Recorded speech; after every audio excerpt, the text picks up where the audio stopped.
You're listening to Symposium, a year-round conference in the arts, brought to you by Pipeline Artists.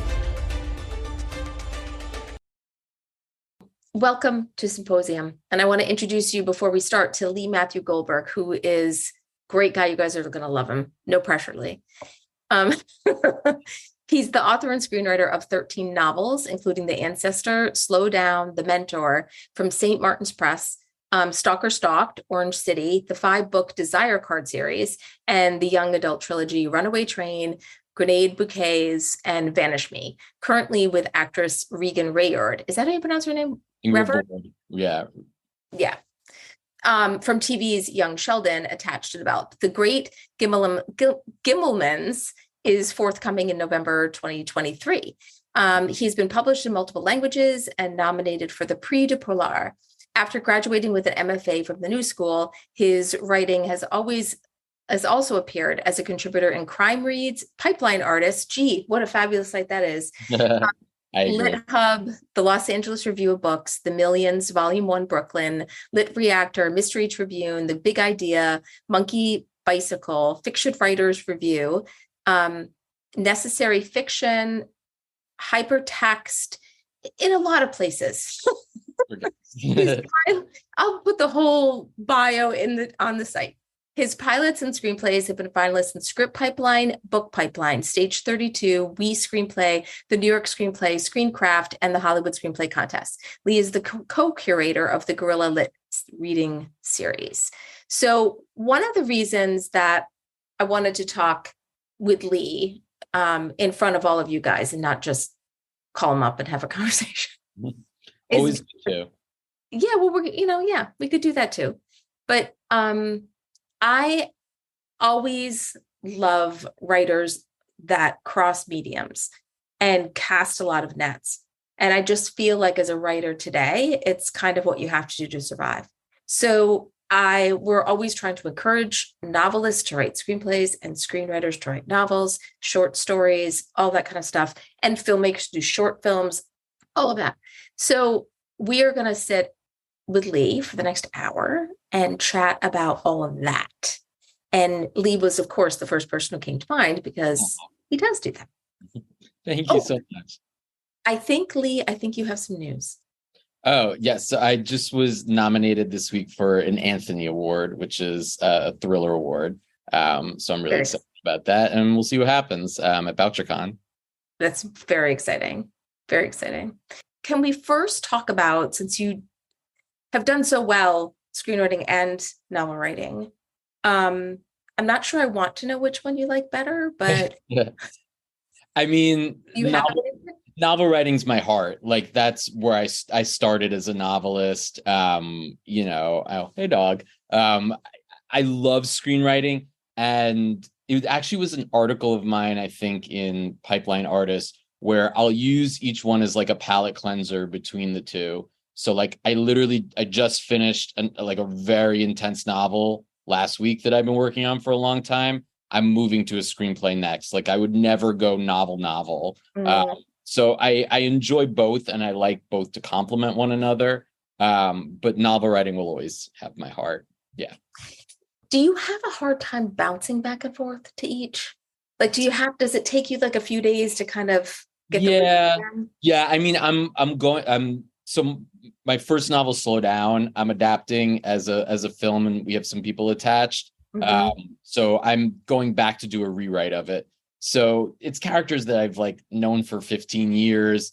I've written a couple of script versions. So that'll be an easy transition to go back to. I think it's always hardest for me to go back from screenplay then to a novel again, because especially I just finished a book that's 400 pages. Like a screenplay is just not. So the amount that goes into that, it's just so much more taxing. And I know it's going to take me so much of a longer time to do it. So that's always a little bit difficult. But I'm always really excited to go back and forth from one to the other.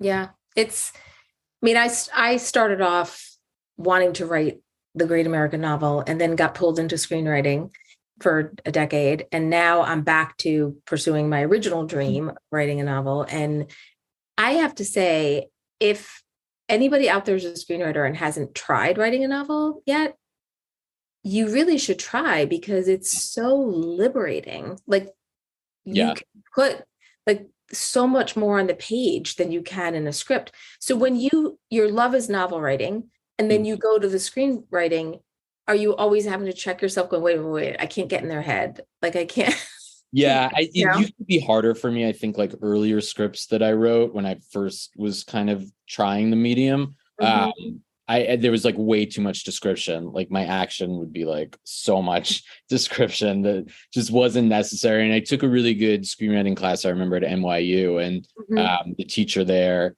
he really helped me kind of like trim it down and get to the basics. And what really helped me the most, honestly, was like reading movies I loved and just reading the scripts and reading the Yeah. pilots of them, and then kind of just like mimicking what those writers did. And a lot of times the scripts I'm working on, I think I have like one original one, but for the most part, I'm adapting my books into scripts. So it's Okay. kind of already there, and I'm just whittling it down to get those perfect like 99 pages or, a pilot. So you always write the book first, then the script. Or One time, yeah,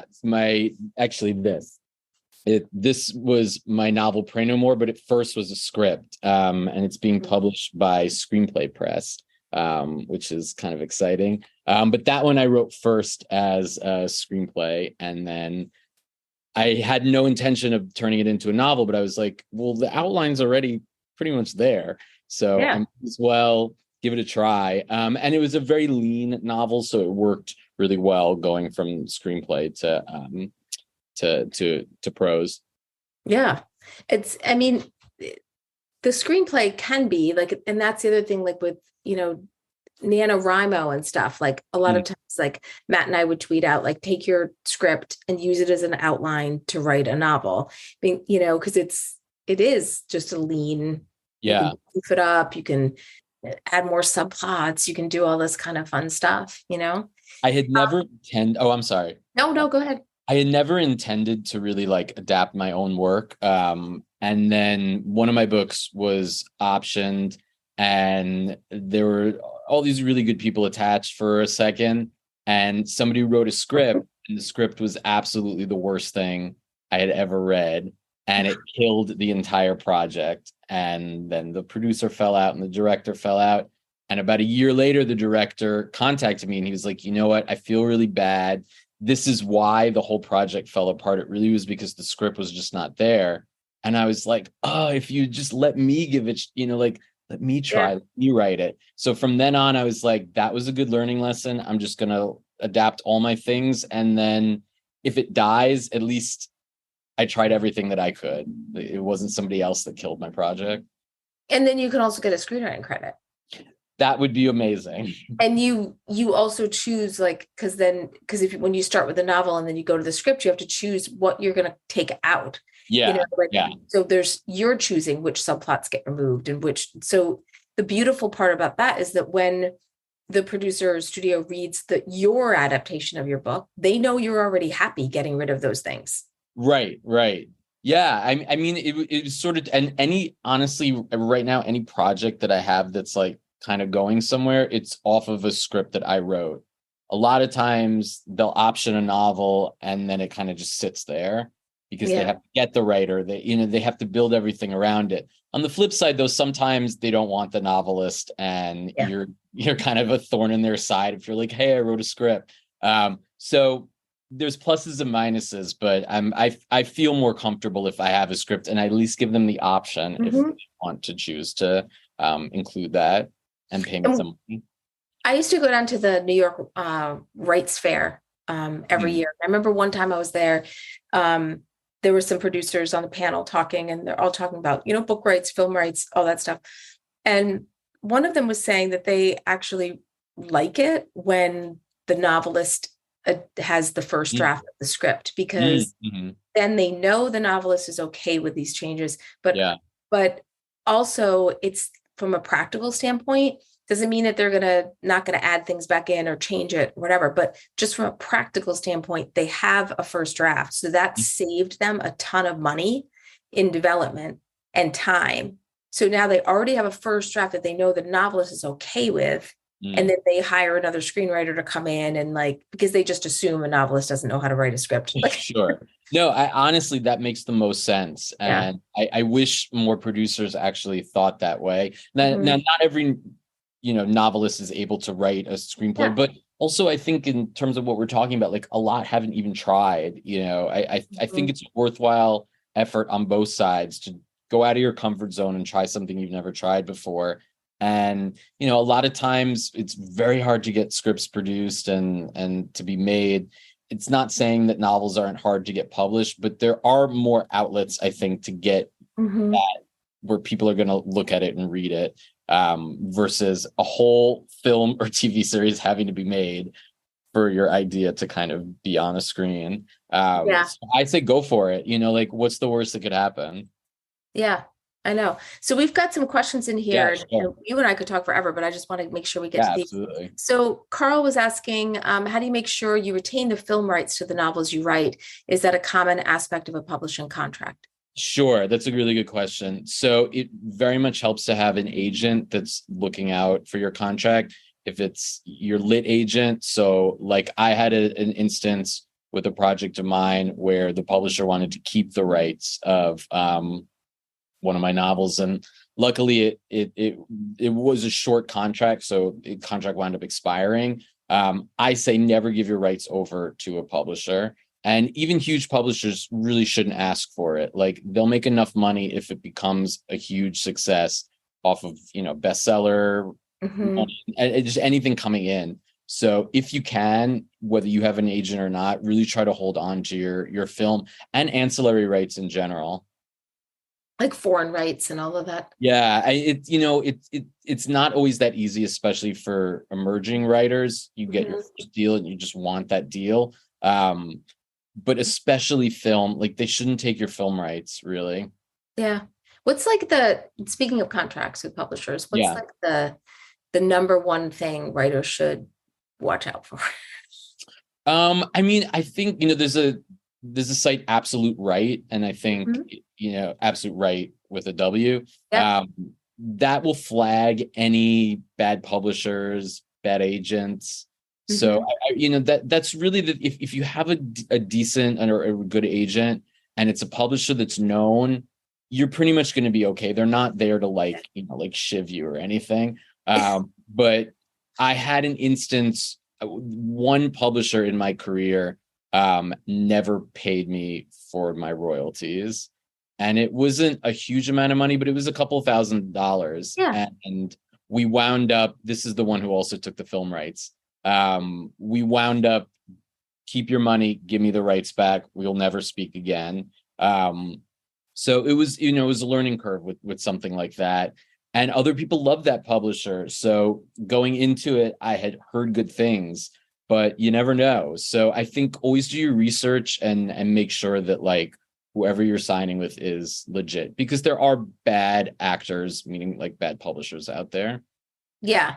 There's another site. Gosh, it's escaping me. I'll find it. There's like another site that Yeah. does all these like warnings, like that you can report things to, like bad behavior in the publishing industry too. And then they keep track of it and they investigate it. And it's a woman Yeah, who runs it. honestly, like Can't go on remember what it's called. Twitter and just Yeah. plug in the publisher. If anything really bad has happened, somebody will say something. Yeah. 100%. Yeah.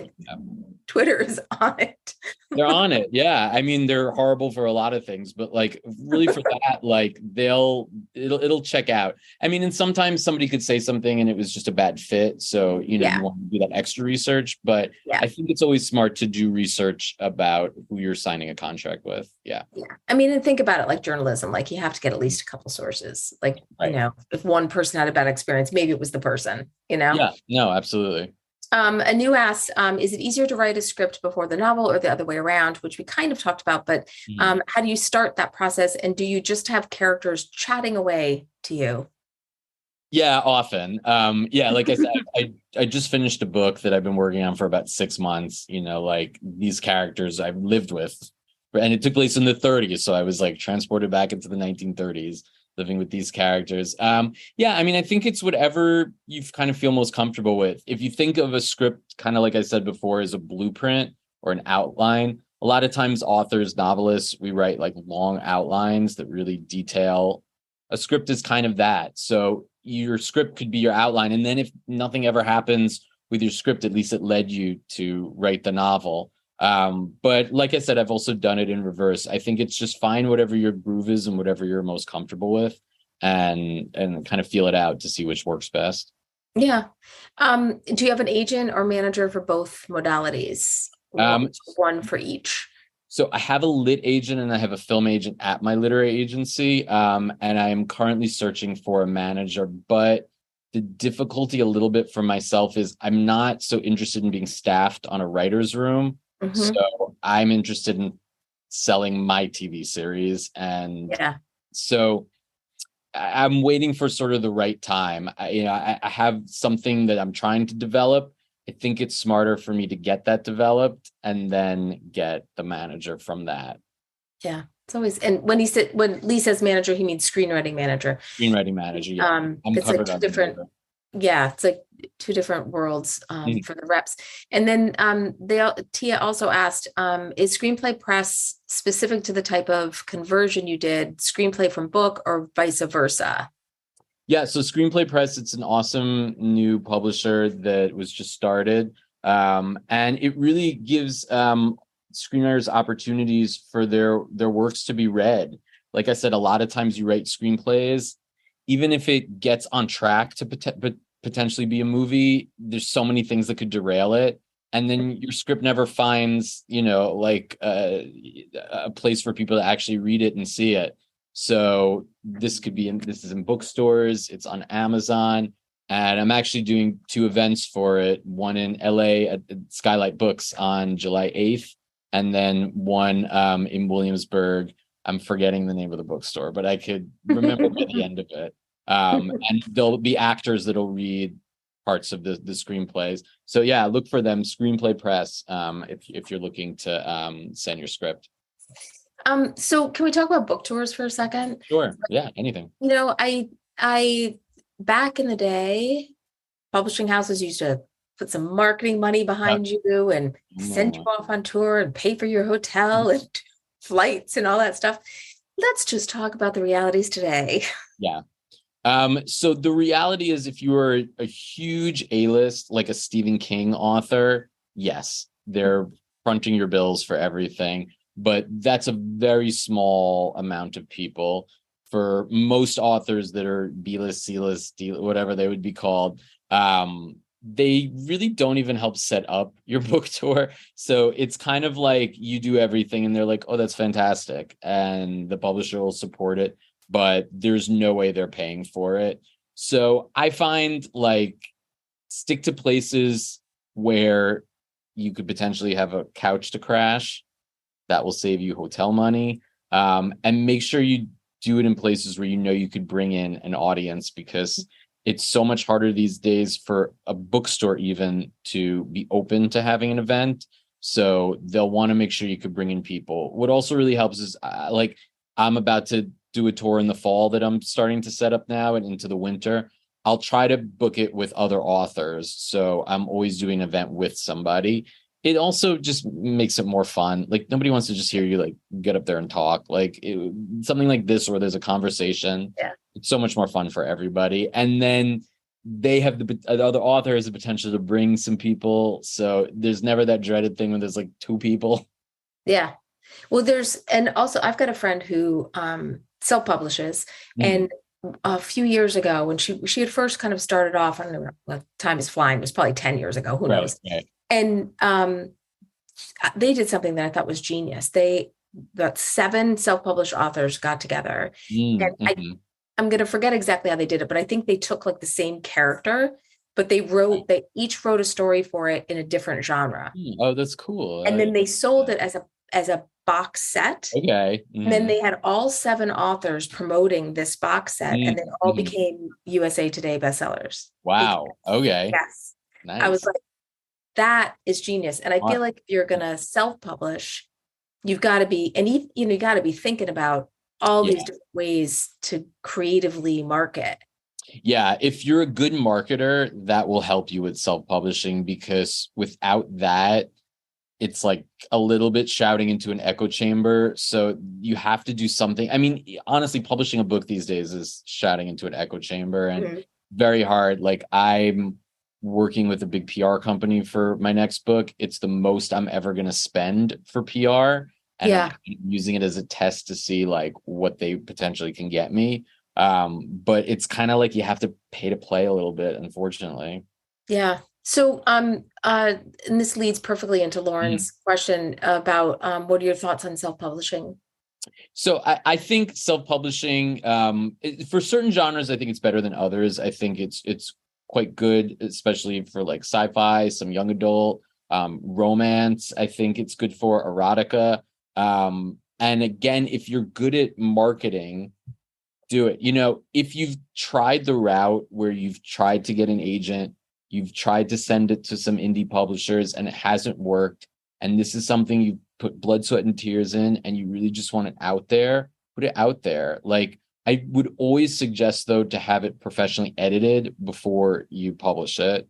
So there's a ton of freelance editors out there. I work with an editor on all of my books before I even give it to my agent, before he sends it out on submission. So there's always a pair of eyes that are like crossing every T and dotting every I. So if you're going to go the self-publishing route, money into freelance editing and put money into PR. Otherwise, it's going to be very difficult for somebody to notice it. And also the book cover. Yes. Yeah. And a good book cover designer. And you want to think of a book cover these days that not only will look good on a shelf, but will look good in an Amazon little thumbnail. So if it's like too busy and then you shrink it down, it's going to look terrible. Busy isn't good. If it's like a huge book that Knopf is publishing and they're, like, all right, but for a self-publishing book, like, make it simple, make it pop, and And there's a lot of like great graphic artists out there. That shouldn't cost you too much money for that. No. And I mean, even like, I published just a few of my short stories and I threw them up on Amazon, and like, I designed the book covers through Canva. They came out good. Canva's wonderful. Yeah, like, they look professional, and and it's like, free. I had people think those are my actual books. Yeah, that's wild. So this is like a technical little screenwriting question. Somebody asked if you use camera direction when you write those scene headings and action sequences. So I don't. I mean, I think there's an argument both ways, but in my understanding, that's like a shooting script when it gets to that level, and you don't want to get in the way of somebody reading it.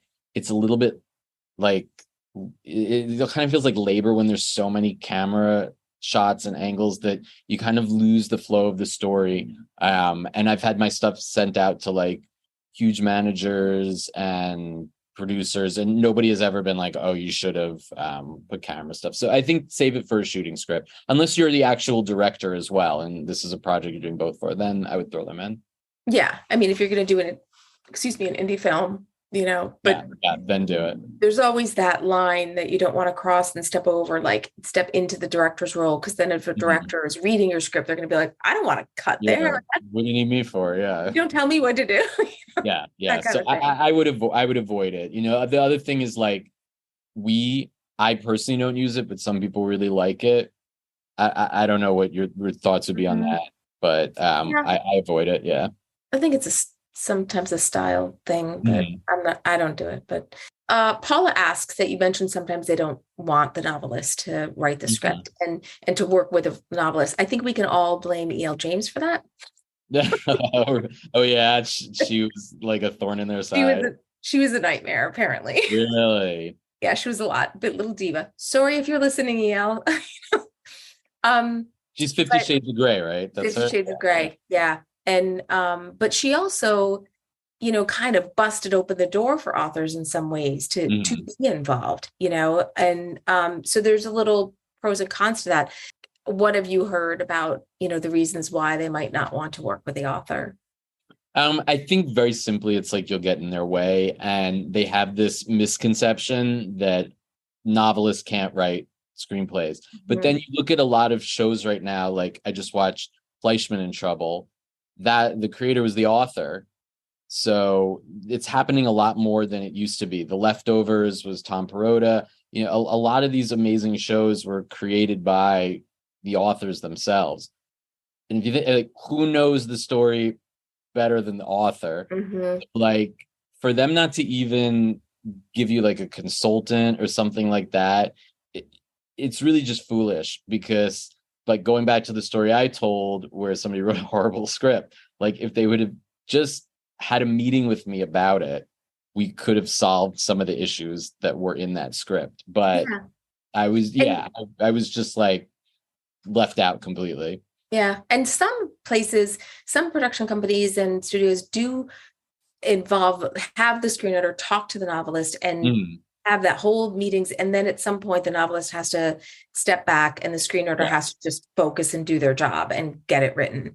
Like I adapted a book that while I was working on it won the Pulitzer Prize, and I was working with the Mhm. author. And but it's, I viewed it as, I'm a very collaborative person, and I viewed it as this Mhm. Of person knows this story better than anyone, so why wouldn't I want course. Yeah. to get his input? Mhm. So I think it's different, and every author is different. A lot of authors are, and screenwriters as well. I mean, these are our babies that we're creating, and it's very easy to not, you can't change that, you can't take that character. you know it's really easy for that and understandable. And so I think it's, they probably gauge a little bit and take Yeah. it case by case, of I what. think also the bigger the project gets, the less the author gets involved in it, Mhm. which just kind of makes sense. You know, like a little indie movie, I think they're more welcome to it. A $300 million film, it's like option it and move on from the author, kind of. Yeah, yeah, and just hope they can sell a lot of books. Actually, I gets mean, the right. author gains a lot from it too. You know, I think you just have to go into every project that it's a completely different experience, almost with different people. And I'm finding with my like entrance into like Hollywood, the people I want to work with are the people I actually want to like spend time with. That I'm finding I actually have a trust with them, because a lot of Hollywood, I think, is people telling you what you want to hear, and then kind of ghosting you. Like that was my experience for Yeah, a bunch of years. So I'm finding that I really want to work with people I'm actually like gelling and vibing with, and yeah, that I can trust. Yeah.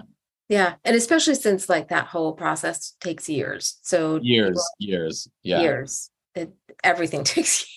Yeah. Like I'm 2 years into the TV pilot that I'm working on with the actress from Young Sheldon. And like we're Mhm. just at the starting gate of sending it out. Like Yeah, everything just takes so long. And then the yeah. writers like happen like just as we kind of started, you know. Of course.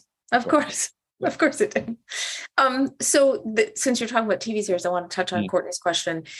She said that she's writing a TV series because she's always wanted this story for the screen, but often debates about whether she should write a novel first for all Mm. the reasons that you've talked about. And it might be easier. It's just easier to get the story out there. So would you suggest that she do both, like write the novel and the pilot? Like at the same time. I mean, probably just Yeah. have those two pieces of content. Yeah. I mean, go for it. Look, with the pilot, you really only have to have like 50 to 60 pages. You Mhm. just write the first episode and then like an overview of like the season. If you have ideas for a Bible for season 2 and season 3, sure. But to me, it's a lower cost commitment, those 60 pages. Maybe Mhm. write that first, see what you have, and then start to build the novel from that, especially if it's your first novel. I don't know, but if it's your first novel and you're still kind of figuring out the mechanics of writing a novel, it might be smarter to start with a pilot. Because I think of everything, pilot, screenplay, and novel, the pilot, just time wise, because of the page length, I think is the least amount of time that the effort that you're putting into. Of course, if it becomes a series and then you're creating the whole thing, it's probably the most amount of time. But that just initial pilot episode, I think see if the idea is working for you, and then if it could be expanded. Yeah, I mean the pilot I think is pilot scripts I think are the hardest scripts because you're building, you've got to get the world in Yeah. Mm. and kind of introduce these characters plus tell a story that could Mm. end in an hour or Right. however many minutes, if you include commercials. Um, it's a big bite doing the pilot. Also, okay, so I've got to also ask you a question. Yeah. Making that choice when you come up with a story idea, does this lean into a novel, or does it lean into a feature film, or does it lean into a TV series, or does it lean into a limited series? Like, where do you start thinking, or do you think maybe it could be all of those things? Yeah. So like the book I just finished, I think it could be a feature length. I think it could be a TV series. I think it could be a mini series. So I don't know with that one yet. I actually don't know if I'm ready to adapt it. I might just kind of take a break from that one. Yeah. But yeah, I mean, I think like if it's a story that just feels long, like it almost doesn't have a set end to it, then maybe lean into it as a TV series. If you feel like it has like a concrete set end, then maybe a mini series. I know that I mean, you correct me if I'm wrong, but I think like a feature length is the hardest thing to sell at this point. It always changes, but like that's what I was hearing, that an actual feature length is like most difficult. So, and I know like this is where we need Matt. Yeah. Well, the thing also is that like it constantly changes. So like the feature length is the hardest, and then the pilot is the hardest, and then it goes to this and this. Right. And then, but like when I was trying to conceive my young adult series, at first I thought of it, the 3 books would be 3 separate movies. And then when I started having discussions about it, they were like, no, it's going to be way easier to sell it as a TV series than like 3 separate movies for like Netflix, something like that. So that made me think, and obviously we have to add a whole new world to it. So it would be like a 10 episode, season each season. But then after we kind of did it, I realized, no, that was absolutely the right choice. It's really limiting it if we didn't allow it to be kind of bigger than the books. And also to free myself from the book, like the pilot barely has anything of the book in it except for the characters. Like everything they do in the book, they're not doing in the pilot, because it just didn't work as a show the way it was happening in the book. So that was a big pill to swallow, and it took me about 10 drafts to like kind of get it before they were like, this is the one. But yeah, I mean, I think just be open and let it speak to you. Yeah. And like, I know, like with limited series, when I was pitching a limited series adapted from a book to HBO, one of their questions to me was, could this be 100 episodes? Like, could you expand upon this beyond the limited series? It could be 100 episodes. So sometimes limited series they like because it's just a finite period of time. They're only promising the audience 1 season, and it gives them a way to just sort of step away from it if it wasn't really that successful. But if it is successful, then they, like Ozark, they like do another season. But oh, really? Ozark was supposed to just be one. Wow. And so it gives them a way to sort of test it, without saying, oh, we made a bad choice here, but with limited series, when you guys are pitching them, they typically will always want to know, could it be bigger? And I think you kind of answered this question already with Carl about the lit agents that you have, the lit agents that are looking for a screenwriting manager. And what was your experience with Book Pipeline? Book Pipeline was fantastic. I mean, all the pipeline has been fantastic. I first met everybody at Script Pipeline. My pilot was in 2015. So it was like really my first introduction into like Hollywood, and everybody was so welcoming and embracing. And then Book Pipeline was just so fantastic because it was a world like I understood already a little bit. And then like Peter's one of my closest friends now who used to run Book Pipeline. So like amazing friendship has come out of that, and he's doing well. Yeah. And I'm going to say this, and I promise you that this is not in relation to my working here or anything like that. I ran Script Magazine for 10 years before I came to Pipeline. And one of the reasons I came to Pipeline is because they stay in touch with their finalists for years. Yeah. When I came on to help Chad and Matt launch Pipeline Artists, and we were reaching out to people who were finalists in the contest 10 years ago to write articles for us. And they really are a family. And that was something that really appealed to me. And they everybody on the team are writers, and so they really care about other writers, and that's not. I don't expect a bonus or a raise for Yeah, those but things. you deserve It's the it. truth. No, it's It's, true. Like, I mean, I've known it's Matt now for almost 10 years, and I consider him a really good friend of mine as well. And again, he was like so welcoming when I was nominated. And at the time we went, it was like you met with producers out there. It was like a all in one room, and kind of went from producer to producer back then. And I was so nervous, and he was very like, calming, and you're going to be okay. Just like have a normal pitch. you're not allowed to compliment him when he's not here. Oh, no, that's fair. That's fair. That's fair. But no, I mean, I've entered a bunch of other competitions and done well at other ones, and like I don't really have a relationship with any of the other ones, to be honest. I mean, it's true. Okay, Kevin has a question I really would love to get to. He wants to discuss the pace of your novel versus pacing a screenplay. Same story. Like, is it like quick scene breaks of a screenplay and heavy on dialogue, etc.? All that, like the kind of the pacing of it.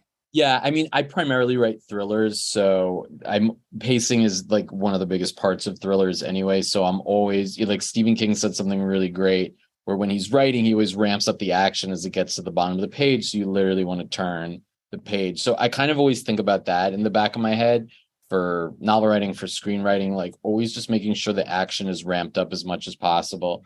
For something that's not a thriller, yeah, pacing is important, but it's not always my number one priority. You're creating characters a little bit more, and description and things like that. But yeah, for thrillers, 100%. Like it's pacing, tension, pacing, tension.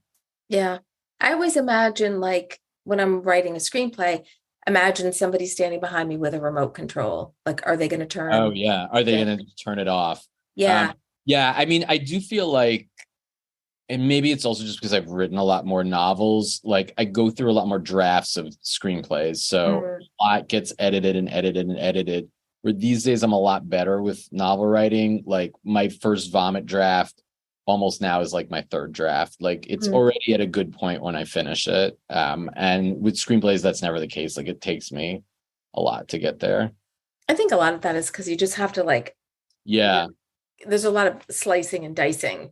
I still need with screenplays like a lot of other eyes kind of looking at it and giving me notes and things like that. And it's also so dependent on who it's going to and who's looking at it and their notes. So a lot of times you could feel like you're finished, and then like I have a project and the actor wants a lot changed, so I'm changing a lot for him in terms of a script, where I thought it was at more of a done level, and it's just not. And I think it'll ultimately make it better. But you just have more people like in the room with ideas with scripts a lot of times, because the screenplay is not the whole movie. There's like a million other people connected to it, where, the novel, yeah, you have an editor and then there's the publishing team, but it's a lot more like yours and your decisions, which is, I think, why I ultimately prefer it one over the other. So that's a perfect segue to Alexander's question about, getting an agent. So like, how did you get your agent? Yeah. So I went to an MFA program, and I had a novel when I graduated. It was like my thesis, and I sent it out to like a bunch of agents. I think it still is a site. This was Agent Query. That was how I found a lot of them. I think it's still a site, and there's probably a lot of other really good ones. And I was rejected by everybody. Like people had things to say, but like the same old kind of stuff. And then a friend of mine got a really good deal with an agent, and she was like, "I think he would be a good fit." And I gave him my book, and he read it, and he was like, "I have a lot of notes. I don't want to sign you yet, but if you rewrite it with my notes, let's talk again in 6 months." And I took every one of his notes. I made the change and I sent it to him. And he's been my agent ever since. We never sold that book, though. We actually never sold that book. But yeah, I think a lot of it is about like fit. I've had one agent for my whole career. A lot of authors have had multiple. So I'm an anomaly, like I'm the outlier basically in terms of that. You go. Yeah, I'm sorry, Jodi Julia. Picoult had, I don't know if she still does, but I remember the last time I had read about it, she had had her same agent for years. And it started with this agent when they were just small. Yeah. And she grew as her agent Mm. grew, and it's sort of a loyalty sort of family, let's stick Yeah. together thing. You want to make sure that like your voice is heard with them and it's like a Mhm. conversation. They could be like a huge agent, but if it's their way or the highway, always that would be a Yeah. little hard for me to work with. It's always a conversation. I have agents that represent my thrillers and in the same company that also represent my YA. So I have two that I work with, and it's a nice balance. They're both very different, but I kind of get equal things from each. Yeah. And sort of, and Beth was asking about agents and screenwriting agents, Mhm. and it's definitely screenwriters usually start with managers, and then the Yeah, agent comes in when you're going to make a deal, like, yeah. because they can negotiate that kind of stuff. And but she was asking, do you think it's better slash easier to start with a book over a screenplay, as it may be easier to get a book agent, lit agent, over getting a film agent? And it seems that so many TV shows and movies today started out as a book first. Yeah, I mean they're both not easy, that's sort of the reality. But I do think it's easier to get a book agent and a book deal than a film agent and sell the script. It's some small, there's way more books that are made than film and TV shows, if you think about it. Uh, Mm-hmm. so if you're kind of waffling between the two, I would start, and you could also start your career without an agent. Like you could send your stuff to indie publishers. I've gotten myself indie deals without my agent, like where my young adult series I sent to the publisher. I just heard about it one day, and I just felt like sending it. Like I'm a little bit like rogue like that sometimes. Like I just do things. Did they care? No, we got a deal, and like they handled the contract, and I gave them all, like the percentage of it. Like we're Yeah. good.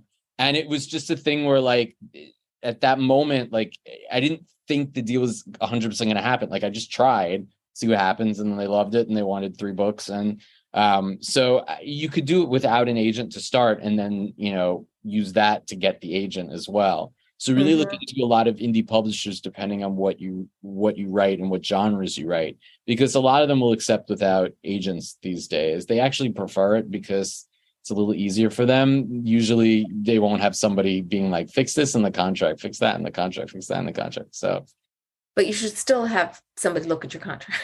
I would always say, yeah, no, absolutely. I was just being funny. Yeah, I know, I know. No. You should always have somebody look at your contract. If you have a friend who's a lawyer, that is a good person. Even if they're not like a contract lawyer, they'll be able to like look over a contract. I had a friend do that for my first agent contract, a good friend of mine who was a lawyer. And then when you get to a bigger level, you should have a lawyer outside of your agent looking at contracts. Mm-hmm. I think the 100%. Authors Guild has some sort of service where they They can look at it. do. Yeah. Yeah. The Authors Guild, I think it's like a couple $100 or something like that. I've heard people use that, but if it's like a major deal, Mm-hmm. I would give because you're only giving the lawyer 10% of what you'll make. You're not paying them before for it. So Mm-hmm. like it's really worth it, honestly. And then that's your Yeah. entertainment for like all your projects. Yeah. Yeah. Okay, so somebody's asking about dialogue. So when you're taking your book and adapting it into a script, Mhm. how do you handle the dialogue in Yeah. it? Do you just lift it right from the script? I mean, the book, do you play around with it some more? Yeah, I mean, you play around with it. A lot gets, like you have to kill so many darlings, if you know that expression, like when you're moving from book to film. So a lot goes. Nobody wants a speech, like you really kind of learn to like whittle it down to just the necessity. More in a script, or especially in a pilot, even it's like everything that's there 100% has to be there. We're a book, yeah, but like there is flexibility where you could like Mhm. kind of like languish in a scene for a little bit.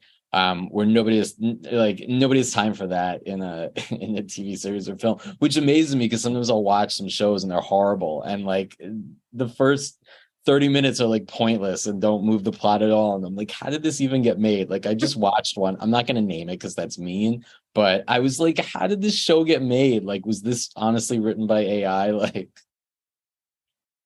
Sometimes we say that like all the time. We watch stuff. We're like, yeah, like this one was just horrible and the dialogue was terrible. And it was an Apple TV show, by the way. okay.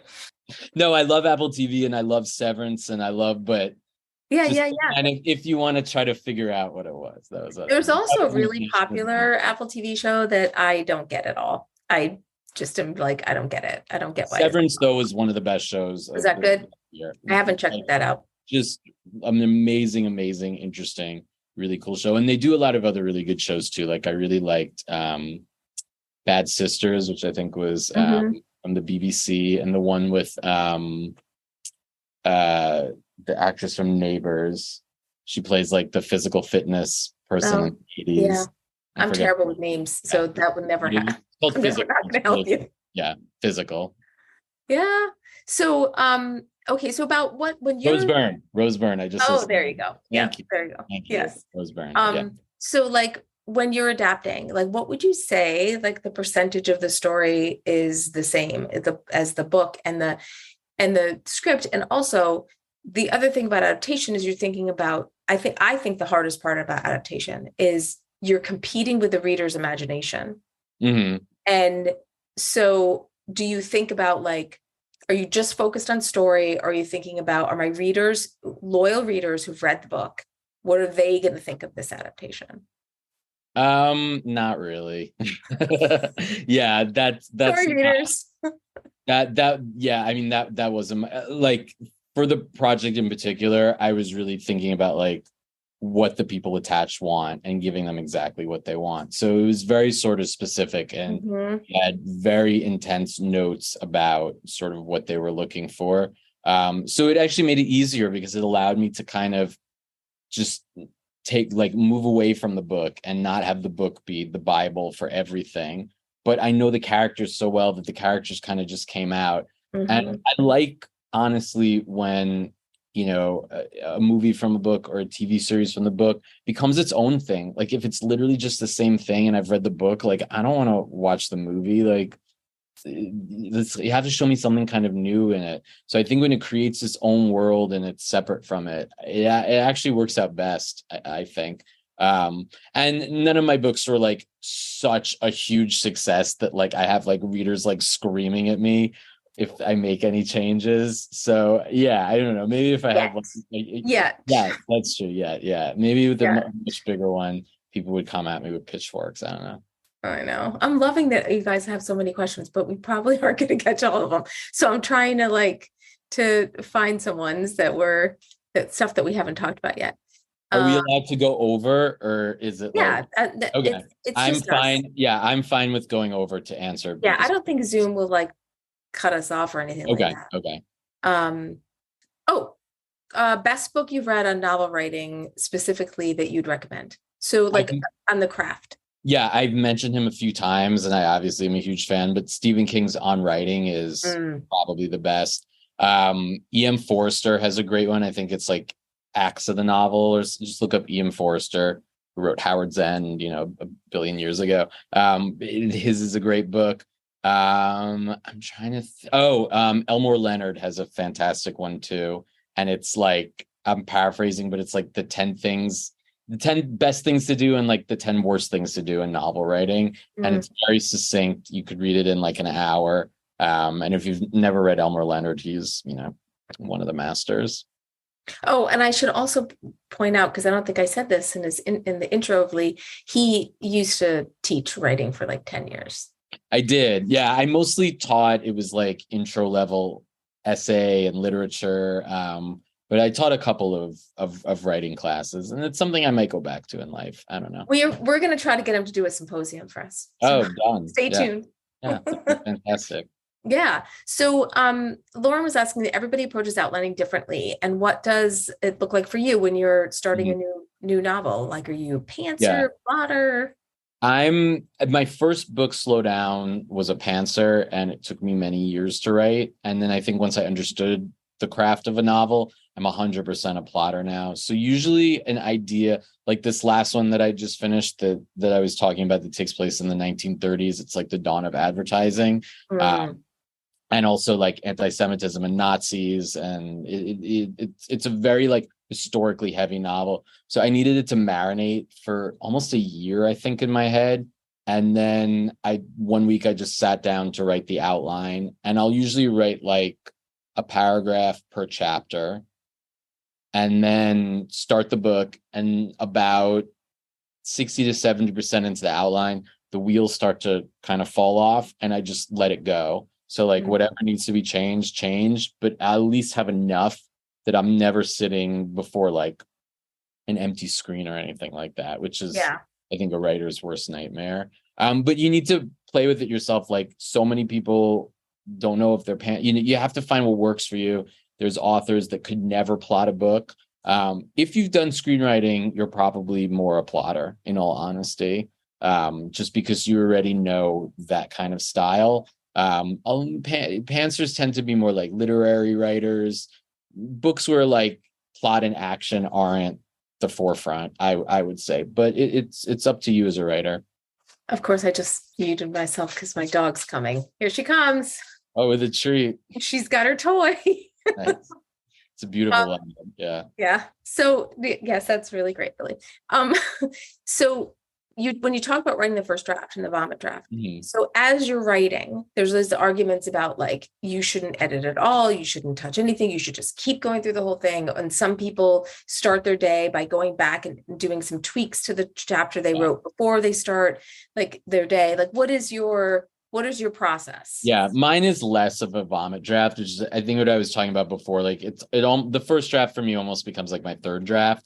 I am 100% writing and then going back and rewriting as I write.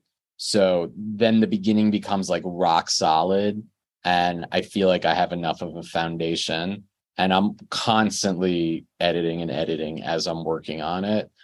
Some people like to just get it all out there, but that gives me like agita, because then I feel like it needs so much work still. Like I'd rather go a little slower and ease into it. And then I feel like I know the characters a lot stronger. Here is probably something a lot of novelists who are transitioning, you touched on it before, would struggle with.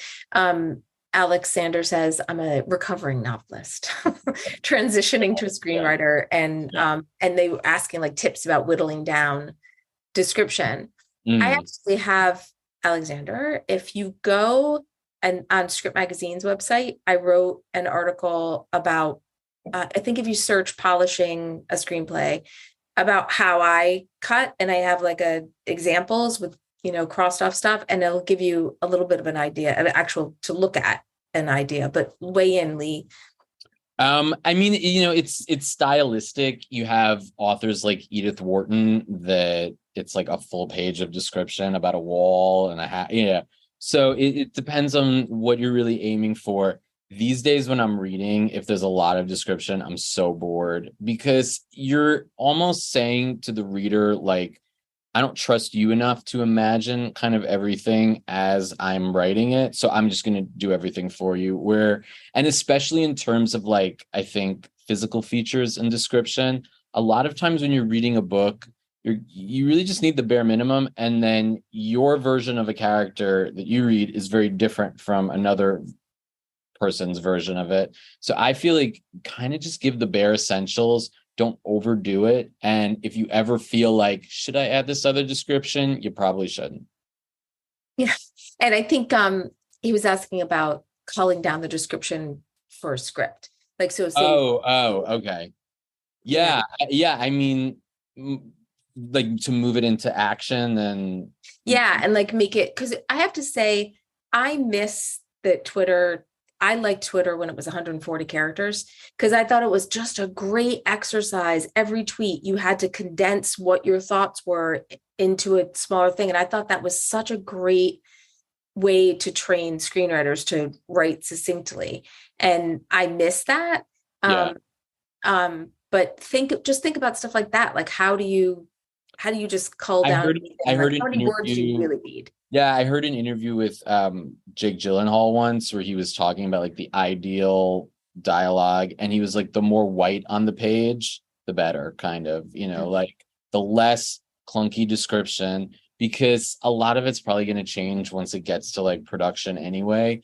So, give a bare minimum of like, a physical, and then if you're setting something in a different era, I think maybe it requires a little bit more in terms of like, the decor and, the setting and things like that. The most part, a living room, it's like only say what moves the character forward. So if there's like an item in the living room that really is selling something about the character that you don't need the dialogue for, that's something you should include. If it's like there's a TV and a coffee table, like of course there is, like it's a house. You don't need to add that really. Like just add stuff that's really like essential to building the character. That's what I think. Yeah, I agree with that. Um, so Paula asks, as an emerging writer, a number of my short fiction pieces, which I've submitted in competitions, have praised my unexpected use of dialogue to tell the story. Is that a hint that I should think more in terms of screenwriting over noveling? Yeah. I mean, like I said, just try something different. The worst that happens is you're going to be like, maybe it's not for me, but maybe it is. Like, I think as writers, the best thing you could do is always just challenge yourself as much as possible. I had never thought I was going to write a young adult novel, especially in the voice of a 16-year-old girl, which is my series. Like, that was not something. And I was like, you know what? I'm going to do it, and I'm going to try it, and I'm going to make it as authentic as possible. And it worked. So I think always just try to like challenge yourself in terms of it. If you've always write something and it's not quite working out, like try something different. I love that advice because it's, I feel like when you have to get comfortable being uncomfortable. Yeah, And, completely. and like, when people always say like, write what you know, like, obviously you're not a 16-year-old girl. Um, No. and like when Wally Lamb wrote She's Come Undone, Mm. it was amazing. And, he wasn't a 13-year-old girl either. Yeah, Um, yeah.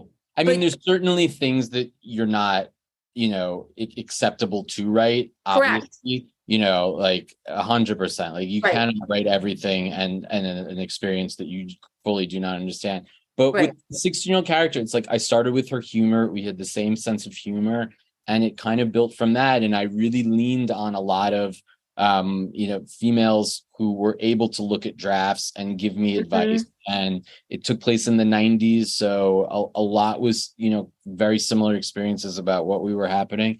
And it was something I kind of tried. And that's the project that, is the furthest along in development. So Yeah.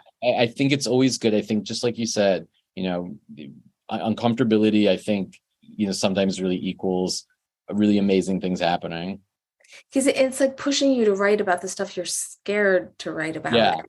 And when you can like rip open the wound and just dump the salt in there and just Mhm. really feel something and put that on the page, and all also when we talk about writing a character, you didn't live their life, Right.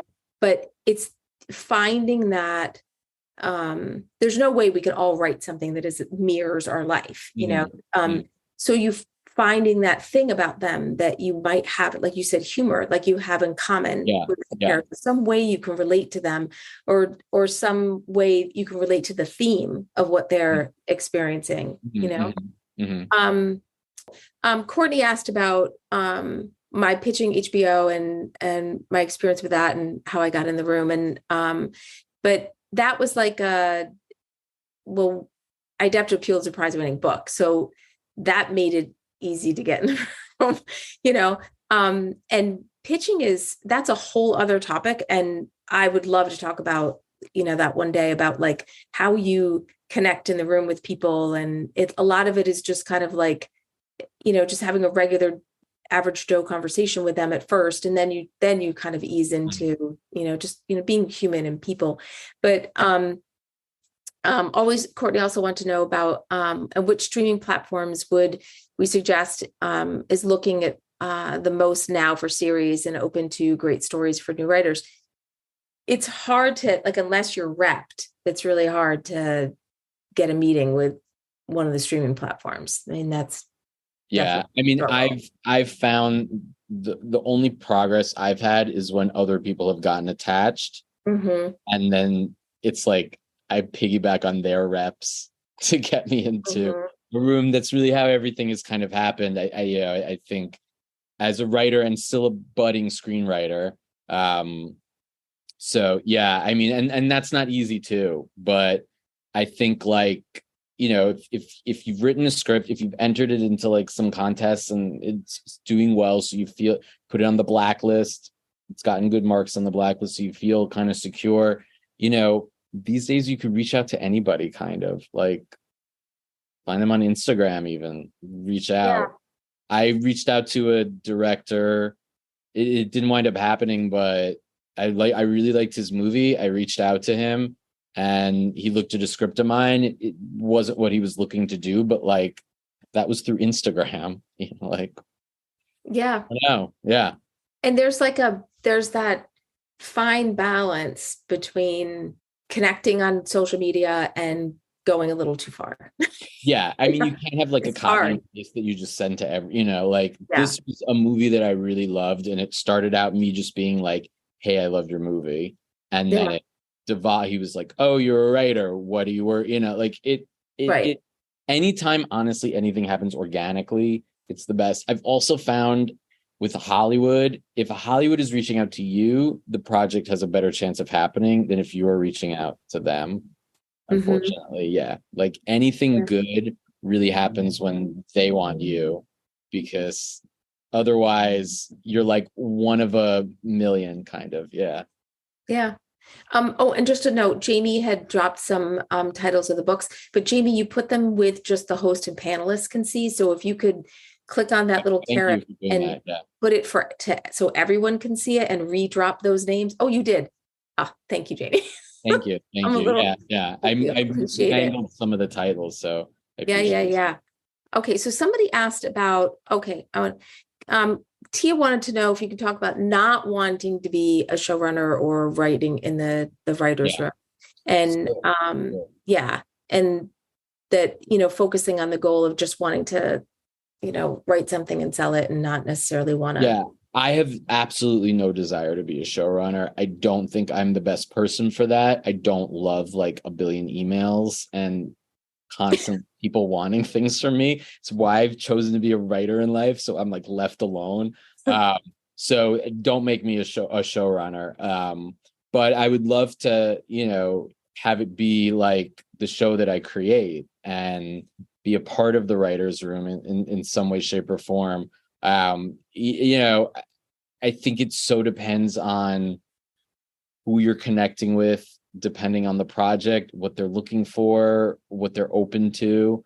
It fluctuates constantly. I've had friends that moved from being the creator to the head writer to a consultant. It so all depends. Everything is up in the air right now, like strike wise. I mean, like I'm not pitching anything. I'm respecting the Mhm. WGA. So I would use the summer as like a time to just write, honestly, and like not sort of worry about the next step. That's kind of what I'm doing. And then, yeah, I mean, if whatever your dream is, like go for that dream. Whatever you feel like you're not capable of doing, your gut probably is telling you the right thing. Like my gut is like, do not be a showrunner. Yeah, I mean, I think it's I think you should always listen to your gut, like for sure. But I also think the landscape is changing a lot. But I remember the 2007, 2008 strike because I was out, I had a trip to LA and had pitch meetings that stopped because of that. But I remember talking to an agent at that point and them just saying, look, just, and another producer saying the same thing, just go home and write. Yeah. Just write, and that because then you'll have all your material. And I think people in this time period during a strike when they're writing, it's as Matt puts it, the fuck it script, like Mhm. they tend to write something that maybe their agent wouldn't want them to write, or their manager Yeah. would say, no, no, Yeah. no, don't write that one, that's not marketable. But now you're like almost free. And Mhm. Mhm. so you write that thing that you're really passionate about, and that might be the one, you know? Yeah, and especially if you're not in the Writers Guild and you're not picketing right Mhm. now, like it's a good time to just watch take the time to watch shows you've never watched before, see movies you've never seen, really just like soak up as much as possible, which I always think is the best kind of advice for anybody to, kind of get a sense of what's out there and what people are looking for. And I do think after strikes, people buy like hotcakes because there's been such a dearth of stuff that that's at least what I'm being told. I don't know. Everyone here is going to hold you to that, Lee. I hope so. Look, if it doesn't happen, then my show doesn't happen. So I'm hoping that's the case. But I've been told that they wait until, and then when it ends, they kind of start buying which makes sense. Yeah. Yeah. So somebody asked, in writing my novel to be published June 2023, Oh, congratulations, congrats. Vincent. Yeah, awesome. Yes, I kept the script in mind and wrote ideas on opposing Mhm. pages. Could you comment on that idea? And, are you, when you're writing one, are you thinking about the other? Yeah, I mean, my writing is very filmic, like I like to say. So it's super visual, and all of my work almost reads like movies or reads like a TV show. So I'm constantly always thinking about that. I'm often thinking about who I might want to play the role in an ideal situation. It also just helps me visualize it in any way. And what was the either the first or the second part of the question that I missed? I think they were saying that they were writing, when they were writing the novel, they were also writing, they Script were as thinking well. about the script. So they were Yeah. writing notes. Yeah, I think that's really good. In some ways it's twofold. You don't want to over index your brain. So if you're thinking about two separate things, it's like a jack of all trades, like you're not focusing on the one thing that you should be. So I do think it's best write the novel, have some ideas in mind, but I wouldn't kind of jump back and forth and jump back and forth. Mm. You're going to get a lesser of both almost. It's like finish the novel, then with some of the notes you have, then start writing the script of it. And I think that actually answers Jamie's question, because she was asking if you write the script and the novel simultaneously. Yeah, I've never, Um, no, that'd yeah. be really my poor brain. I wouldn't, yeah, that's too much. So, but I Oh, just also want to ask you a question about your writing process, because sure. people are always saying, like, because a lot of us have full-time jobs Yeah. and then I'm just some. gonna And turn on my AC. So if there's a blowing noise, that's that. Okay. oh, I don't hear it. Okay, good. So because this conversation's so hot. It is. And it's hot. I'm in New York City and it's hot. So, like, everybody talks about, like, how do you find time to write? I don't have enough time to write. Like, you write full time, but Yeah. at some point, so there's your process of how you write now as a full-time writer, but you're also your process of writing when you are also working with a day job kind of thing. So if you could just kind of speak a little bit about, like, Sure. blocking out time and what. Yeah, I mean, life kind of gets in the way of writing all the time.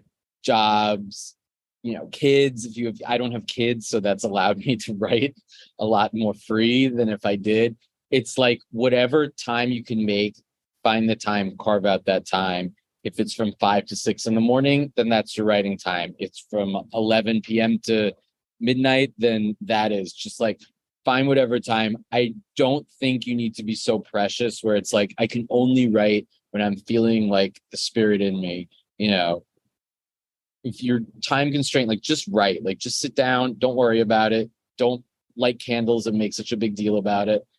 Just sit down, get what you need to do, and move on. And I'm being funny, but I do think people okay, I'm writing and I have to get the whole process and the sun has to hit in the perfect way. And just do it, basically. That being said, when I'm absolutely not feeling it, and that tends to happen when I'm thick in a novel sometimes, this last one, I wrote 70 pages in a week, which is absolutely insane. And it's just because I was so in it. And then there was one day where I was like, I don't even want to look at it. I don't want to think about it. And I allowed myself to take that day. So I think it's be kind to yourself and also treat yourself. You have a good writing day, like buy yourself an ice cream, like do nice things to yourself. Like don't be so like harsh.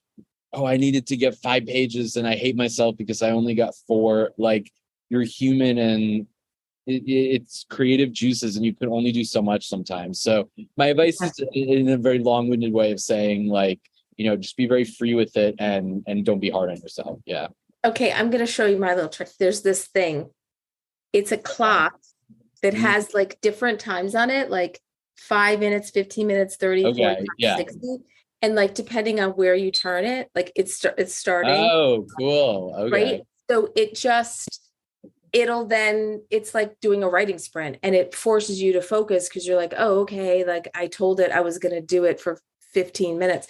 And even 15 minutes gets the story in your head, so that like first thing in the morning, like you do like a little 15-minute thing. I bought that clock on Amazon. I don't know what it's called, but It's cool. I like it. Yeah. I'll put it in when I send the email out with a recording. I'll stick it in there. But it's even 15 minutes. Like then when you go off on your day, you're thinking about it, And one of the other things I do to help me get in the world of what I'm writing an historical book right now, is I'll listen to podcasts about that era. Yeah. Yeah. While I'm walking the dog or going for a run or something, podcasts, I think for the world building. That's really good, especially for any, different era. Like you really want to absorb yourself. Like I was reading only books taking place in the 30s. I was watching all 30s it was like 30s and 30s and 30s and 30s and 30s. And I had like a website that was like 1930s speak. So like I was using that in the dialogue as well. And like it was infiltrating my own life.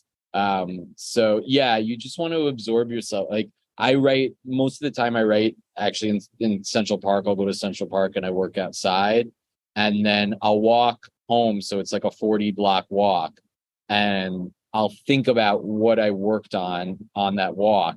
And sometimes that walk is the most helpful because I'll think about what worked, what didn't work, what I want to do the next day. So I think it's like find whatever you're, that could help you kind of, get your brain working in the best way and add that into your day. Yeah. I think moving. I think it's also like people talk about like taking a shower to get ideas. Like I have never gotten an idea in the shower. I totally have 100%. It's different for everyone. Yeah. Listening to music, going to museum. Like I'm always just trying to keep inspired as much as possible. So if the writing's not there, I do something else that is going to enhance my brain and that I don't feel like I wasted a day. Yeah. Somebody else driving helps them. Yeah. I live in New York, so that's not for me, but yeah. I did have a friend who he used to be the page one editor of Bloomberg, and he wrote when he was living in like New Jersey and he was commuting by train into the city to work. He had like 2 hours a day, where the hour in and hour out, where he would focus on writing, and that's where he would write, like on the train. And then when he moved into the city, he thought, oh, I'm going to have so much more time now. I don't have all this commute, blah, blah, blah. He's like, he didn't get half the writing done. Needed the commute. Yeah, because he used the commute time and he was trapped. There's nothing else he could do. Yeah, I think, like we were saying, whatever time in the day you could switch and devote to it. Yeah. Do it. Even if it's 15 minutes, it's 15 minutes more than nothing. And it's just keeping it in your head. Sure. So someone asks, in your personal experience, are novels more financially lucrative? No. That was quick. Novels, I'm going to be honest with you, are not financially lucrative. Well, and I think we want to have a whole other symposium about the real talk about the money of being an artist. Yeah, it's very little money for the work that you're putting into it. Like, look, there are big deals that happen, but even a big deal, okay, like I had a friend worked on a book for 2 years, got a $100,000 book deal. Okay, so that's $50,000 a year, and that's amazing. But that's also like if they got a job as well, and that's hard to come by. Deals could be 25,000. Deals could be 0, and you're getting royalties. So if you're really going into this to be like, I'm going to make a ton of money, that shouldn't be the first thing. That being said, when you get a deal and then other things happen to that deal, you get foreign rights, you get audio rights, a film option. Now all of a sudden there's some money attached to it, but it still is not a lot of money. Yeah. Like again, I live in Manhattan. Like it very, very just pays the bills, kind of. Yeah. And also too, like, but when, like, if you get your book optioned, like say you wrote a novel and you get it optioned, they're paying for, that for a certain time period, and that can expire. But you could easily get, I don't know, easily is the right word, but some people, I have a friend who got $10,000 for an option of his book. Yeah. It expired, got renewed 4 times. He got paid $10,000 to option his. So, and the book never got made into a movie, but he got. Yeah, absolutely. Like, if it gets made into a movie, then it's more money. So like, that's, like the goal. But sure, you can make like good extra, but it's very hard. Like I'm trying to do this full time for as long as I feel like I can. And I'm reaching a point in the next year or two, like if things don't take off on such a level, I'm going to have to get some other type of job as well. It's just reality. Book contracts used to be more than they are now. And when inflation has gone up, book contracts have gone down. But also, like, if you're doing the novelist thing, like my friends who are able to do it, it's the backlist. So like, it's about, you have to keep going. Absolutely. Do it. If you're prolific and you have a big backlist and there's good royalties, then you could potentially, always have a little money always being kind of added to your account at all times, which is really the dream. Yeah, it is the dream. I happen to love my job though. So I truly, and so like, I don't think I want to be a full-time writer. I think I like my job, and writing on the side and makes me happy. There's a lot of stress being a full-time writer, not just financially. It's like, if I don't work every day and create, like that's my job. So so there's this added element of kind of stress with that sometimes would be nice not to have. But then at the same time, like I wanted to be a writer since I was 4 years old. It's my absolute dream, and the fact that I get to put books out there, it's what I've always wanted to do. So I couldn't ask for anything more. Yeah. So on that note, I'm going to ask you one final question. Sure. Well, maybe I'll ask you a second one after this one. Yeah. Paula asks, what keeps you balanced? It's a good question. I'm honestly trying to search for that a little bit better. I do feel like I overtax myself, especially with this last book that I was working on. It was very heavy. It was a very dark book about a very dark time in history. And I had never quite there was a scene I wrote about the Holocaust. Like I had never tackled something like that. And I just finished it a few days ago. So I'm still kind of coming off from it. So I didn't have a good enough balance with that, like that I'm trying to search for in a better way. I think it helps that I work in nature and I work outside. So that kind of keeps me open in that. I don't know. I was doing Reiki a bunch while I was writing this. That helps. Right outside though in the winter. Oh no, in the winter I go to the main library on 42nd Street. Okay, just checking. Library. But pretty much I'm imagining there. You in a coat. Yeah, I'm pretty much there April through November. If it's like 47 and above, I'm okay. Yeah. That's cool. But I think you have to find that balance. I'm searching for a better balance. Yeah, I think we all are. Yeah. Okay, final question. If you could go back in time and tell your 18-year-old self a piece of advice, it doesn't have to be about writing. It can be about life. What do you wish you knew that you could go back and tell your 18-year-old self? So I think it would be about writing. And I think it's really the thing that writers have to be the most like adaptable and comfortable with. It's that everybody gets rejected. You'll be rejected more times than you'll be accepted. And to learn to deal with that rejection and not let it like define you and break you down and all that, because it was very hard for me at the beginning when I was starting out. And it took me about 2 years to get an agent, and then about another 2 years to sell my first book. So it's about a 4-year period. And I wish I would have told myself, like, it's par for the course and it'll only make you a better writer. And it's something I'm still constantly telling myself, because you're always going to be rejected by somebody in this business at some point. Yeah. So everybody gets rejected, and to be able to, just be able to brush it off. Yeah. I mean, what was it? Like, I remember hearing J.K. Rowling got rejected by like a billion times. And then it was like the editor, the daughter of the something that found the script and was like, so you never know. And all of those huge authors have had that story. The most difficult thing about this business is it's a business about, personal, like love for a project, and it's so subjective. So you have to get it to somebody, and that's exactly what they're looking for at the exact time that it's sent to them. And it's why luck is like 30% of it's talent, something else, and luck. I forget. Yeah, like perspiration. Talent. No, I know what it is. It's talent, 100% hustle. And you have to have all three. You have to be a hustler, you have to be talented, and you have to just be lucky.